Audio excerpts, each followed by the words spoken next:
कांग्रेस दल तरफ प्रदेश कांग्रेस कमिटी सभापति आह्वान क्रमे ये कैंडल शोभा यात्रा करा जाइथिला सालेपुर कांग्रेस कमिटी तरफ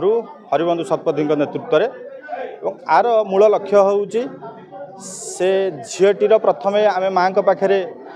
सेतिकी प्रार्थना करुचु तार अमर आत्मार सद्गति हो एवं सरकार पाखे आमर दाबी जो 20 लाख टंका गोटे नगण्य राशि ता परिवार को सरकार देवे बोली घोषणा कर माननीय मुख्यमंत्री सी संपूर्ण भाव में माने जहाँ को कहते नगण्य ताकू 50 लाख टंकार क्षतिपूरण दि जाऊ एवं प्रकृत तदंत करा जाऊ सीबीआई तदंत मध्य हो। तो एक बहुत मर्माहत कथा जेहेतु फकीरमोहन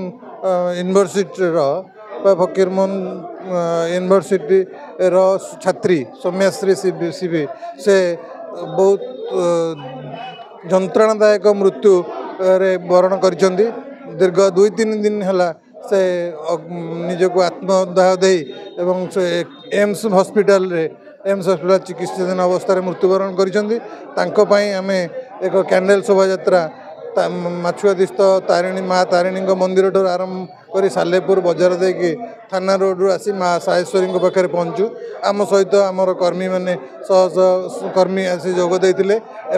सोमेश्वरी को सरकार तरफ उचित न्याय दि जाऊ एडमिनिस्ट्रेटिव लेवल ठीक ठाक भाव तदंत सापेक्ष करा जाऊ यह आम सरकार पाखे दाबी करूँ।